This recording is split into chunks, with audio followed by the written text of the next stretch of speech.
চাচা, আপনার সাইকেলের সাথে এগুলি কি? নারকেল গাছ। এগুলি নারকেল গাছ। এই গাছগুলি কি জাতীয় গাছ, মানে বিভিন্ন ক্যাটাগরি আছে না, কি জাতীয়? ভিয়েতনাম। এটা ভিয়েতনাম। আচ্ছা, এগুলি কত করে চারা? 500। 500 করে পার পিস? Per piece 500? আচ্ছা, এটা লাগানোর পরে কতদিনের ভিতরে গাছ ফল ধরবে? 3.5 বছর 4 বছর এরকম। 3.5 বছর 4 বছর থেকে ফল ধরা শুরু করবে। দাম 500 করে। একটু কমানো কি সুযোগ টুযোগ আছে? হ্যাঁ, কমানো 19-20 করা যায়। আচ্ছা আচ্ছা আচ্ছা। আপনার বাসা কোথায়? কুষ্টিয়া। কুষ্টিয়া। আর এখানে কোথায় থাকেন? এই যে আপনার ধানবাড়া। ধানগড়াতে থাকেন। আচ্ছা, আপনি এই পেশায় কতদিন যাবত আছেন?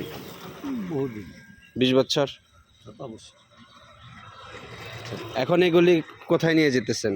গ্রামগঞ্জে বিক্রি করি। মানে ভ্রাম্যমাণভাবে বিক্রি করেন? আচ্ছা আচ্ছা। মোটামুটি যে আজকে নিয়ে আসছেন, এই কয়টা কি বাসা থেকে নিয়ে আসছেন নাকি আরও ছিল বিক্রি হয়ে গেছে? আরও ছিল বিক্রি। এগুলি কি আজকে সারাদিনে বিক্রি হবে? আল্লাহ ভরসা। ইনশাল্লাহ। ঠিক আছে, আপনার নামটা? আব্দুল মান্নান। আব্দুল মান্নান। ঠিক আছে, আপনাকে অসংখ্য ধন্যবাদ।